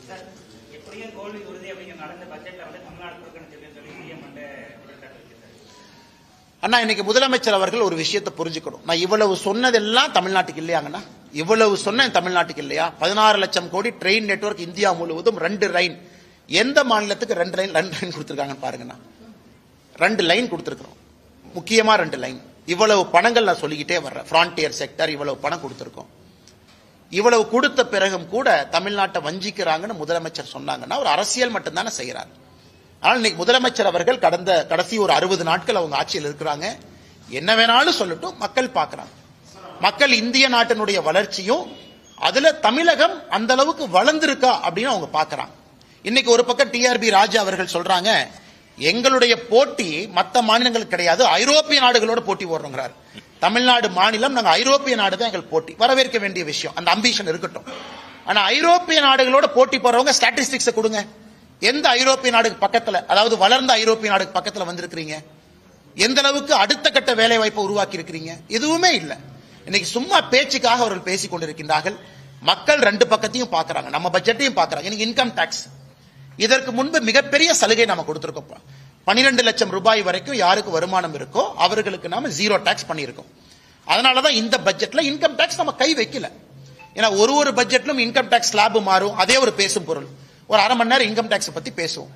இந்த வருஷம் இன்கம் டாக்ஸ் ஏன் பேசும் பொருள் இல்லை என்றால், மத்திய அரசு இதற்கு முன்பு இன்கம் டாக்ஸ் ரீஜெக்ட் பண்ணிருக்காங்க. புதிய இன்கம் டாக்ஸ் ஆக்ட், இன்னும் எளிமையான ஆக்ட் 1 ஏப்ரல் 2026 இருந்து நடைமுறைக்கு வருது. இது எல்லாம் கூட ஆரோக்கியமான விஷயம். அதை நான் பேசல, ஏன்னாங்கன்னா இந்த பட்ஜெட்ல அது இல்லை, இதற்கு முன்பே நாம் அதை செஞ்சிட்டோம். ஆனா முதலமைச்சர் அவர்கள் எதை பத்தியும் பேசாம தமிழ்நாட்டிற்கு வரி பகிர்வு அதிகம் அதுவும் பேசல. வெறும் ஒரே ஒரு ஸ்டேட்மெண்ட் கொடுக்கறாங்க, சென்னை சென்னை சென்னை, தமிழ்நாடு தமிழ்நாடுன்னு பேர் எங்கேயுமே இல்லை அந்த பட்ஜெட்ல, அதனால வஞ்சிச்சிருக்காங்க. அப்படிங்கறத எப்படி ஏற்றுக்கொள்ள முடியும்? 5 மாநில எலெக்ஷனுக்கு போறாங்க. வெஸ்ட் பெங்கால் போறாங்க. வெஸ்ட் பெங்கால்ங்கிற வார்த்தை எவ்வளவு பயன்படுத்தி இருக்கிறோம்னா, ஒரு டிரான்ஸ்போர்ட் காரிடார் ஒன்று இருக்கு, ஒரு ஹை ஸ்பீட் நெட்வொர்க் சிலிகுரியிலிருந்து வாரணாசி இருக்கு. இப்ப அசாம் போகுது. எத்தனை முறை அசாம பயன்படுத்தி இருக்கிறோம்? இதுக்கு பாண்டிச்சேரி போது பயன்படுத்தி இருக்கிறோமா, கேரளா போது பயன்படுத்தி இருக்கிறோமா? எல்லா மாநிலத்திற்கும் நல்ல ஒரு பட்ஜெட்டை கொடுத்திருக்கிறோம். தமிழ்நாடு முழுமையாக இதை பயன்படுத்திக் கொள்ள வேண்டும் என்கின்ற வேண்டுகோளை மாநில அரசுக்கு வைக்கின்றோம்.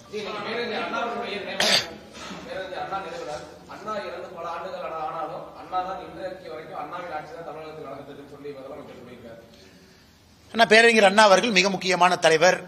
1967 ஆட்சிக்கு கிடைத்தது 2 ஆண்டுகளாக இருந்தாலும் கூட ஒரு கொள்கை பிடிப்பான தலைவர், எந்த மாற்று கருத்து இல்லை. அவர் திராவிட கழகத்திலிருந்து டிஎம்கே எவ்வளவு பேலன்ஸ் பண்ணி போனாரு. ஒரு கடவுள் மறுப்பு கொள்கையிலிருந்து ஒன்றே குலம் ஒருவனே தேவன் என்கின்ற அடிப்படையில் எல்லோரையும் அரவணைத்து போன ஒரு மனிதர். ஆனா இன்னைக்கு அண்ணாவுடைய ஆட்சிக்கும் டிஎம்கே ஆட்சிக்கு என்னங்க அண்ணா சம்பந்தம் தெரியாம நான் கேட்கிறேன். அண்ணாவுடைய குடும்பம் எங்க இருக்கிறாங்க யாருக்குமே தெரியாது. அண்ணாவுடைய பேர குழந்தைகள் எங்க இருக்கிறாங்க யாருக்குமே தெரியாது. இன்னைக்கு அதே அண்ணா ஆட்சியை நாங்க பின்பற்றோம்னா இது எப்படி இருக்குனாங்கன்னா, அந்த மாடு மேல காக்கா உட்காரும், நல்ல பசுமாட்டு மேல காக்கா உட்காரும். இந்த பசுமாட்டு மேல இருக்கக்கூடிய உனி எல்லாம் அந்த காக்கா கொத்தி கொத்தி சாப்பிடும். அந்த மாதிரி அண்ணா என்கின்ற நல்ல பசுமாடு மேல உட்கார்ந்து இருக்கக்கூடிய காக்காவாகத்தான் இன்னைக்கு டிஎம்கே ஆட்சி இருக்கு.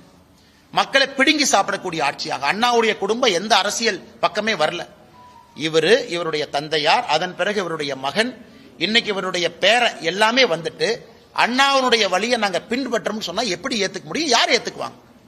அண்ணா இதுல கரப்ஷன் இருந்துச்சு 65 இருந்து 67 இல்ல, இன்னைக்கு கரப்ஷன் இருக்கு. அண்ணா அவர்கள் காலத்துல இவ்வளவு மக்கள் ஒரு சித்தாந்தத்தையே வெறுக்கக்கூடிய அளவுல இன்னைக்கு எப்படி ஆச்சுனாங்கன்னா, டிஎம்கே மேல இருக்கக்கூடிய வெறுப்பு திராவிட சித்தாந்த வெறுப்பாக மாறி இருக்கிறது. நல்ல அரசியலை கூர்ந்து கவனிச்சோம் அப்படின்னா, எனக்கு திராவிட முன்னேற்ற கழக ஆட்சியின் மீது இருக்கக்கூடிய வெறுப்பு திராவிட சித்தாந்தத்தின் மீது இருக்கக்கூடிய வெறுப்பாக அது மாறி இருக்கிறது. அதெல்லாம் அந்த எலெக்ஷன்ல தெரியுங்கன்னா, ஓட்டில் நீங்க பார்க்கும்போது தெரியும்.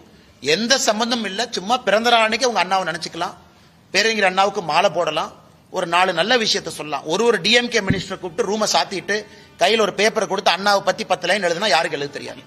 நீங்க ரூமை சாத்திட்டு ஒரு டிஎம்கே மினிஸ்டர் உள்ள உட்கார வச்சுட்டு பேப்பர் பேனாவை கொடுத்து அண்ணாவை பத்தி 10 எழுதுங்க அப்படின்னு. அந்த 10ல எத்தனை நீங்க ஃபாலோ பண்றீங்க? இன்னைக்கு வேணா பரிச்சை வச்சு பாருங்க, யாருக்குமே தெரியாது. ஆனா அண்ணா அண்ணா அண்ணான்னு பிறந்த நாள் அன்னைக்கு, அவருடைய இறந்த நாள் அன்னைக்கு பேசுவது மட்டுமே வாடிக்கையா வச்சிருக்கிறாங்க. ஆனா எத்தனை துரோகிகள் இருந்தாலும் அப்படின்னு யாருக்குண்ணா? அண்ணா இன்னைக்கு முதலமைச்சர் அவர்கள் கொஞ்சம் எலெக்ஷன் டேட்டாவை கரெக்டா பாக்குறாருன்னா, இந்த லோக்சபா எலெக்ஷன் 2024 என்பதே அவருக்கு ஒரு அறிகுறி தான். அவங்க ஜெயிச்சிருக்கலாம், ஏன்னா இந்த ஃபர்ஸ்ட் பாஸ்ட் போஸ்ட் மாடல்ல ஜெயிச்சிருக்கலாம். அது 50%, 53% இருந்த வாக்கு அன்னைக்கு அது 46, 47 வந்துருச்சு. இன்னைக்கு ஒரு இணக்கம் இல்லாத ஒரு கூட்டணி முதலமைச்சர் அப்படியே டெல்லிக்கு யாரோ தூதுவர் அனுப்புறாரு. அவங்களுக்குள்ள என்ன டீலோ எனக்கு தெரியல. ராகுல் காந்தி அவங்களுக்கும் ஸ்டாலின் அவங்களுக்கும் ஏதோ அசாம்ல தேர்தல் நடக்குதுங்கிறாங்க, காங்கிரஸ்க்கு ஃபண்ட் இல்லைங்கிறாங்க. அதை பத்தி நான் போக விரும்பலீங்கன்னா, ஒரு ஆட்சி டிஎம்கே இருக்கு, யார் யாருக்கு ஃபண்ட் கொடுக்குறாங்க அதெல்லாம் நான் அதை பத்தி நான் பேச விரும்பலீங்கன்னா ஏதோ ஒரு டீலை போட்டுக்கிட்டாங்க. அதனால இது உடஞ்சு போன கண்ணாடியை ஒரு பசை வச்சு ஒட்டிக்கிட்டாங்க. அந்த பசை வச்சு ஒட்டின கண்ணாடி தூக்கிட்டு சுத்திட்டு இருக்காங்க. அந்த கண்ணாடியில முகம் பார்த்தா எப்படிங்கன்னா இருக்கும். அதனால கனிமொழி அவர்கள் சிறப்பா இருக்கு. ஒரு காங்கிரஸினுடைய மாநில தலைவர் எப்படின்னா, ஒரு கட்சியிலிருந்து ஒருத்தரை சஸ்பெண்ட் பண்ண முடியாத அளவுக்கு ஒரு காங்கிரஸினுடைய தமிழகத்தினுடைய மாநில தலைவர் சுத்திட்டு இருக்காரு. ஏங்க உங்க கட்சிக்கு எதிராக ஒருத்தர் பண்ணாரு, உங்க கட்சிக்கு எதிராக திரு விஜய் அவர்களை போய் சந்திச்சு ஆக்ஷன் எடுத்தீங்களா? டெல்லிக்கு எழுதிட்டேன். இதுதான் தமிழ்நாட்டுக்கு வேண்டாம். ஒரு சஸ்பெண்ட் பண்றது கூட டெல்லிக்கு போகணுமா? ஒரு சஸ்பெண்ட் பண்றது கூட அது மல்லிகார்ஜுன கார்கே அவங்க பார்க்கணுமா? அப்படி இருக்கக்கூடிய காங்கிரஸ் கட்சியை தான் நாங்க அடிமை கட்சின்னு சொல்றோம். எதுக்கு அடிமை கட்சினா, ஒரு கட்சியில் இருக்கக்கூடிய ஒரு தொண்டனை கூட சஸ்பெண்ட் பண்ண முடியல, அதுக்கும் டெல்லிக்கு போகணும்னா என்ன கூட்டணி வச்சிருக்காங்க? எப்படி அந்த கூட்டணி விளங்கும்? எப்படி அந்த கூட்டணி ஜெயிக்கும்? எப்படி அந்த கூட்டணிக்கு மக்கள் ஓட்டு போட போறாங்க? ஆனால் நிச்சயமாக அவங்க என்ன வேணாலும் சொல்லட்டும், கெட் அவுட்னு சொல்லட்டும், கெட்டுன்னு சொல்லட்டும், இந்த முறை தேசிய ஜனநாயக கூட்டணி கெட்டுன்னு தான். அதுல எந்த மாற்று கருத்தும் இல்லை.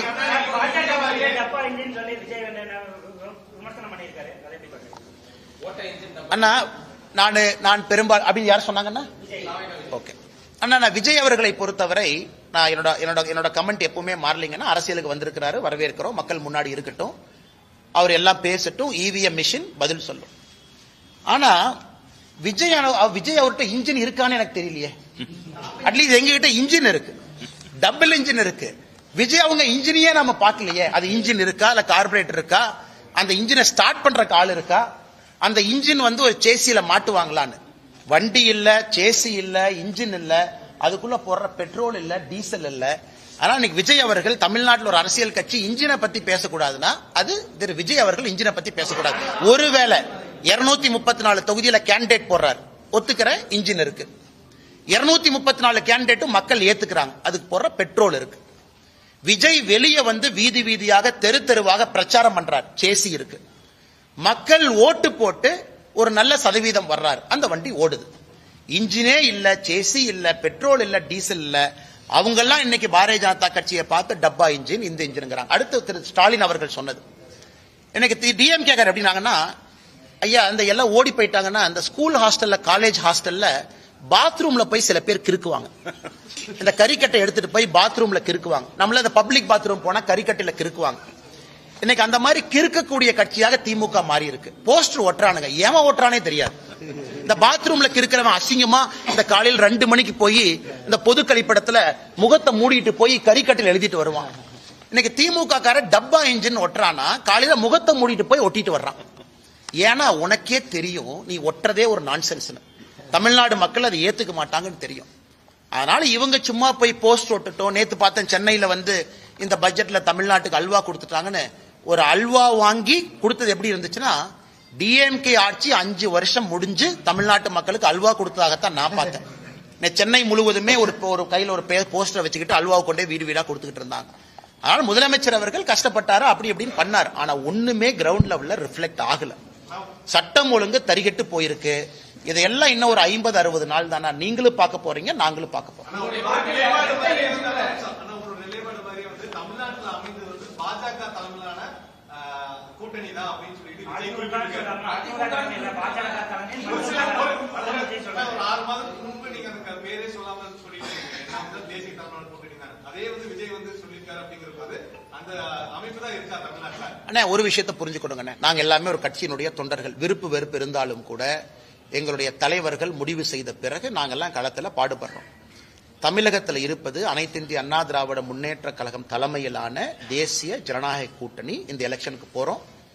இதற்கு முந்தைய முதலமைச்சர், இன்றைய முதலமைச்சருடைய வேட்பாளராக இருக்கக்கூடிய அண்ணன் எடப்பாடி பழனிசாமி அவர்கள் தலைமையில் நாங்க போற காலத்துக்கு இதை நம்முடைய தலைவர்கள் எல்லாம் முடிவு பண்ணிட்டாங்க.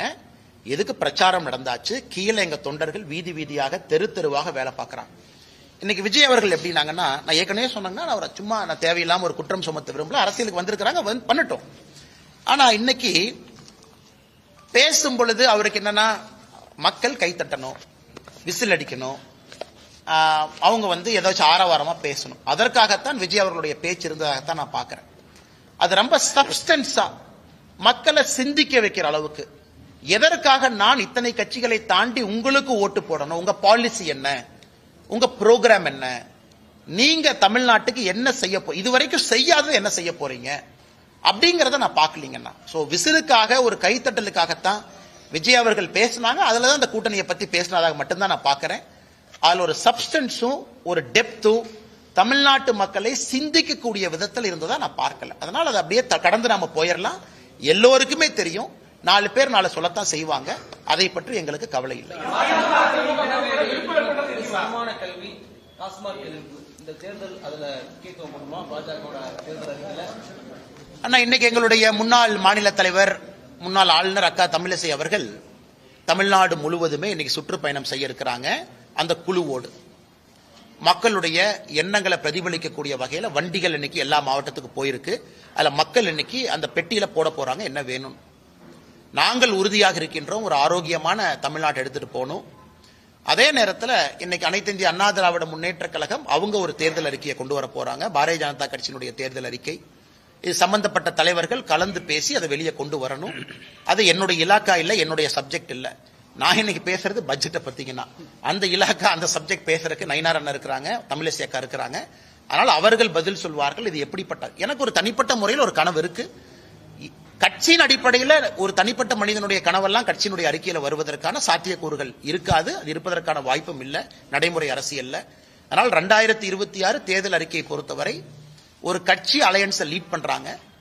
மற்ற கட்சிகள் தேர்தல் அறிக்கையை தயாரிக்கும் பொழுது பிரச்சனை இல்லாத அளவுக்கு அந்த அறிக்கை இருக்கணும். அதெல்லாம் பக்குவப்பட்ட தலைவர்கள் இருக்கிறாங்க. அதை அவர்கள் முறையாக கொண்டு வருவாங்க. அந்த சம்பந்தப்பட்ட தலைவர்கள்ட்ட நீங்கள் அந்த கேள்வியை கேட்குமாறு அன்போடு கேட்டுக்கொள்ளுங்க. இன்னைக்கு வந்து அண்ணன் கேள்வியை கேட்கிறார். வாய்ப்பு ராகுல் காந்தி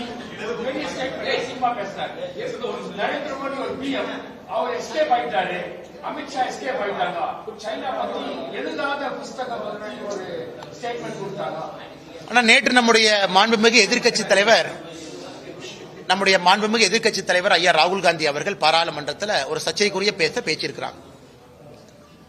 என்ன பேசியிருக்காங்கன்னா, நம்முடைய இதற்கு முன்பு ஆர்மியினுடைய சீஃபாக இருந்த ஜெனரல் நாரான்வே அவர்கள் ஒரு புத்தகத்தில் எழுதியிருந்தாங்க. 2020 சைனாவுடைய இன்ஃபென்ட்ரி பிரிகேட் அவங்க மூவ் பண்ணி லடாக் நோக்கி வரும் பொழுது நான் இவங்களுக்கு போன் பண்ணேன், அவங்களுக்கு போன் பண்ணேன். ராகுல் காந்தி அவர்கள் பாராளுமன்றத்தில் ஒரு எதிர்க்கட்சி தலைவராக பேசும் பொழுது ஜெனரல் நரான்வே அதை பத்தி சொல்லியிருக்கணும், ஒரு புத்தகம் இருந்திருக்கணும்.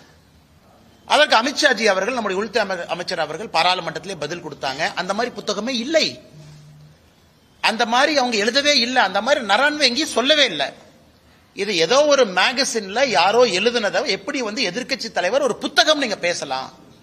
அதே ஒரு குற்றம் பாராளுமன்றத்தில். Because misguiding the parliament of India, misguiding the people of our country. ஆனால் ராகுல் காந்தி அவர்கள் பாராளுமன்றத்தில் நேற்று பேசியது பச்சை பொய், அது எல்லாருக்குமே தெரியும். அது அன்சப்ஸ்டான்சியேட்டட் அன்வெரிஃபைடு அலிகேஷன். அது நாராயண்வே அவர்கள் சொல்லி இருந்தால் பதில் நாங்க சொல்றோம்.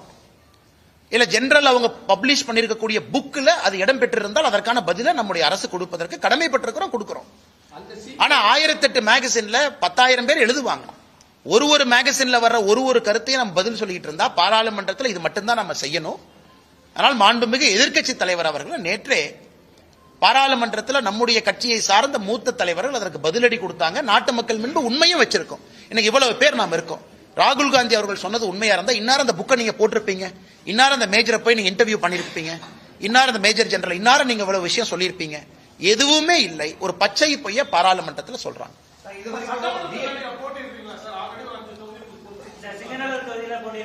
நான் வந்து நம்முடைய கட்சி தலைவர்கள் நயினார் அண்ணா அவர்களுக்கு நான் வேண்டுகோள் விடுத்திருக்கின்றேன். இந்த நேரத்தில் வந்து கொஞ்சம் தந்தையாருடைய உடல்நிலை அவரை பார்த்துக்கணும்.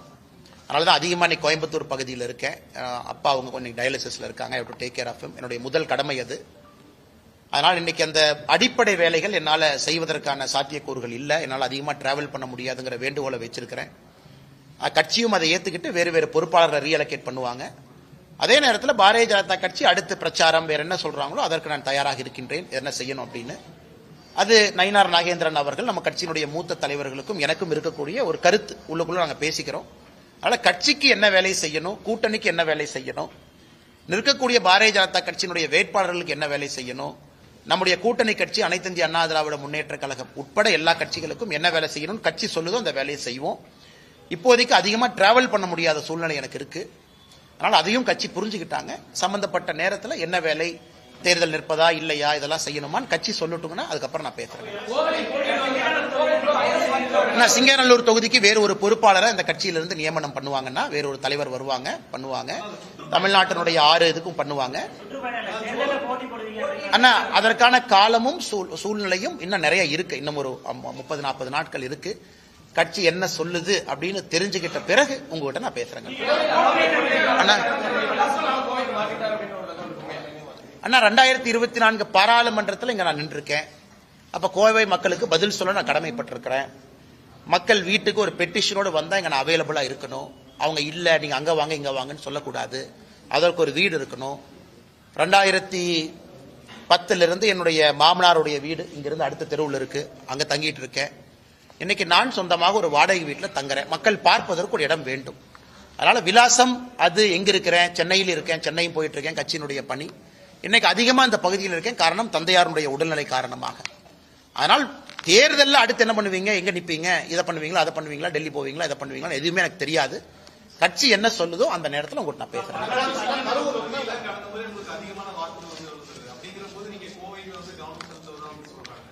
இல்ல, கோயம்புத்தூர்ல பாரதிய ஜனதா கட்சி அனைத்து இந்திய அண்ணா திராவிட முன்னேற்ற கழகம் கூட்டணி அங்க வெற்றி பெறணும். அது நம்முடைய தொண்டனாக நம்முடைய கடமை. இங்க நமக்கு ஒரு சிட்டிங் எம்எல்ஏ இருக்கிறாங்க. கோயம்புத்தூர் தெற்கு தொகுதியில வானதி ஸ்ரீனிவாசன் அவங்க இருக்கிறாங்க. அவர்கள் மறுபடியும் கட்சி அக்காவை நில்லுங்கன்னு சொல்லும் பொழுது அக்கா வெற்றி பெற்று மறுபடியும் பெரிய அளவில் அவங்க போகணும். இன்னும் அதிகமான மெஜாரிட்டியோடு போகணும். அதெல்லாம் எங்களுடைய கடமை. அதே நேரத்தில் பாராளுமன்ற தேர்தல், இதற்கு முன்பு வேறு வேறு காலகட்டத்தில் பாரதிய ஜனதா கட்சியினுடைய வளர்ச்சி, இதெல்லாமே அனைத்து இந்திய அண்ணா திராவிட முன்னேற்ற கழகத்தினுடைய சட்டமன்ற உறுப்பினர்கள் நிறைய இருக்கிறாங்க. அதனால் இந்த பகுதி முழுவதுமே தேசிய ஜனநாயக கூட்டணி வெற்றி பெற வேண்டும். அதான் எங்களுடைய அடிப்படை நோக்கம். இல்ல இண்டிவிஜுவல் அம்பிஷன், தனிப்பட்ட ஒரு எண்ணம் அப்படிங்கிறது இங்க கிடையாது. 2026 பொறுத்த வரைக்கும் அது தெளிவா இருக்கு. யார் முதலமைச்சர் ஆகணும் தெளிவா இருக்கு. கட்சி யாருக்காக வேலை பார்க்குது தெளிவா இருக்கு. அகில இந்திய தலைவர்கள் என்ன சொல்லி இருக்கிறாங்க அதுவும் தெளிவா இருக்கு. அதற்காக நாங்க எல்லோரும் வேலை பார்க்கிறோம். சாரி, உங்க கேள்வி. கட்சி தொண்டர்களை பொறுத்தவரை அண்ணாமலையும் ஒரு தொண்டன் தான். கட்சி தொண்டர்களோடு இணைந்து பணிபுரியணும். அதனால என்ன கட்சி சொல்லுதோ கேட்பதற்கு நாம கடமைப்பட்டிருக்கிறோம். அதனால இன்னும் ஒரு மாசம் சரியான நேரத்தில் உங்கள்கிட்ட பேசுறேங்க.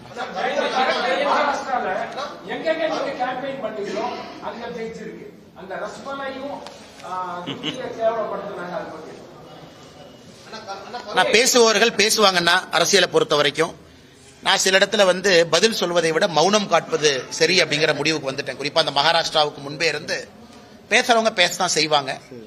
அதனால நம்ம திரும்ப நான் இப்ப கூட ஐஐடி மும்பை ஒரு ஃபெஸ்ட் கூப்பிட்டுருக்காங்க. 2-3 கமிட்மெண்ட்ஸ் இருக்குங்கன்னா, இது அப்பாவோட உடல்நிலைக்காக இந்த மாசம் கொஞ்சம் குறைச்சிருக்கேன்.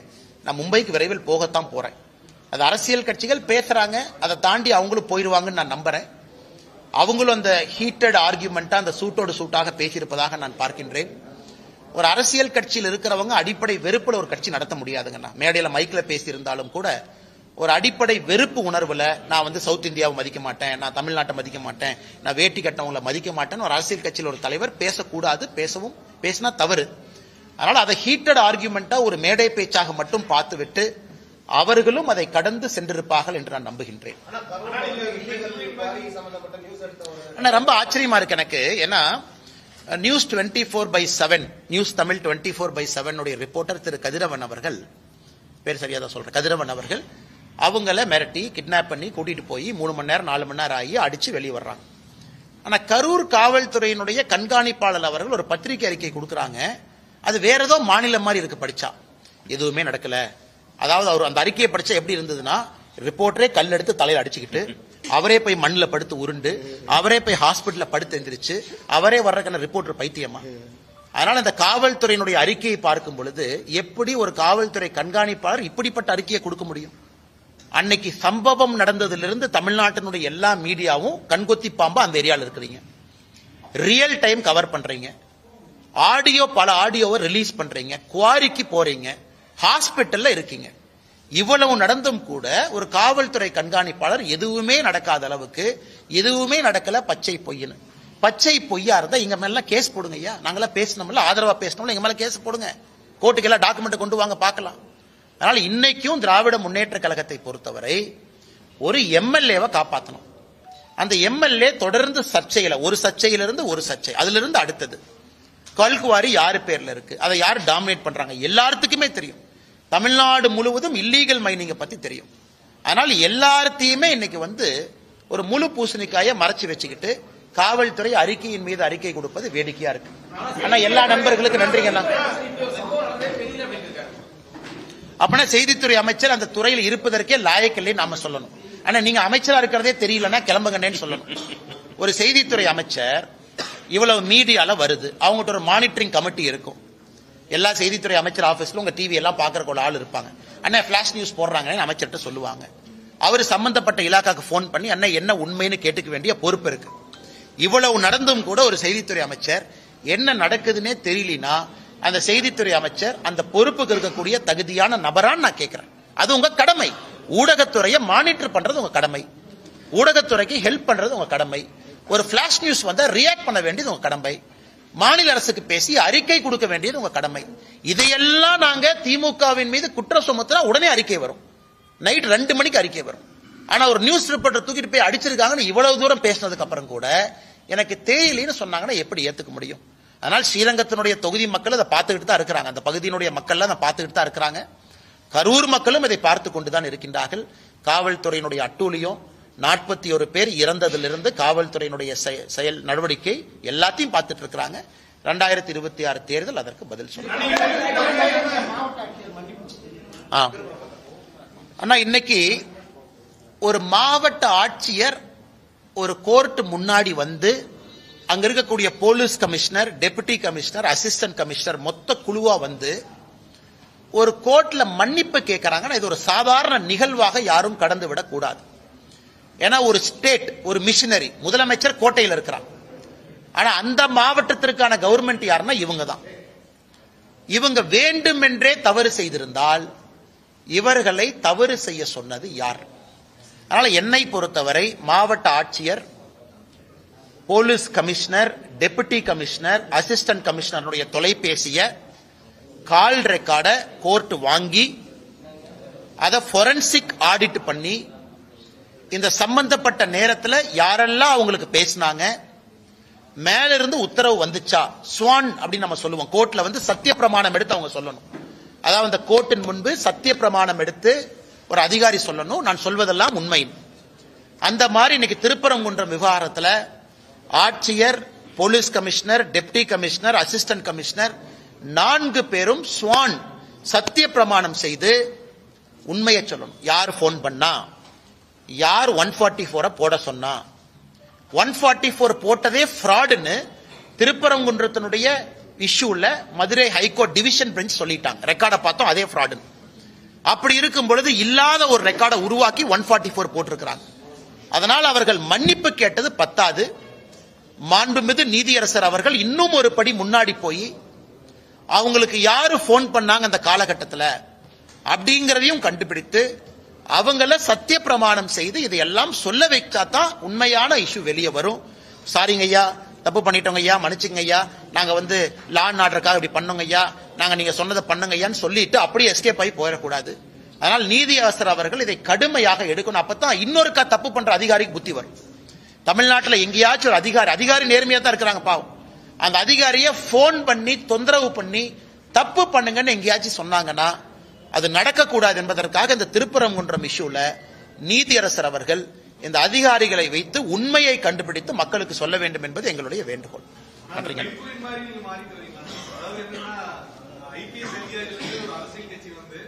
அரசியல் கட்சியில அதிகபட்சமே மக்கள் முன்னாடி போட்டிட்டு வெற்றி பெற்று மக்களுக்கு சேவை செய்யறதா?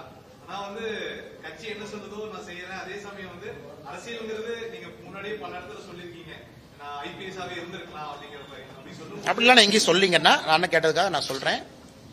இப்ப ஏன் எல்லாம் பெண்குயின் பேசுறீங்க அப்படின்னா, அந்த ஒரு பெண்குயின் அது தனியாக அதனுடைய பாதையை தேர்ந்தெடுத்து அந்த பெண்குயின் தனியா போனனால இன்னைக்கு எல்லாருமே திடீர்னு அந்த ஒத்த பெண்குயினை பாக்குறாங்க. ஆனா அது 2017 அந்த டாக்குமெண்ட்ரி 8 வருஷமா அந்த பெண்குயின் எல்லாம் மறந்துட்டாங்க. இன்னைக்கு எல்லாரும் அந்த பெண்குயின், அந்த ஒத்த பெண்குயின் எங்கேயான்னு எல்லாம் கேட்கறாங்க. ஆனா சில நேரத்தில் அந்த ஒத்த பெண்குயினாக இருப்பதும் தவறில்லை என்று தான் நினைக்கின்றேன். நன்றிங்கண்ணா. பை. தேங்க்யூ.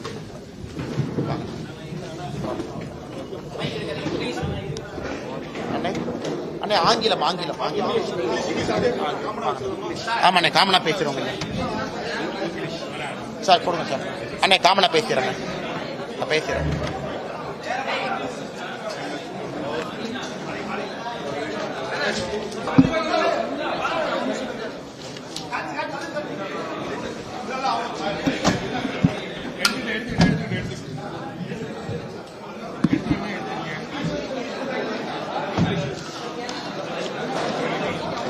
அண்ணா இந்த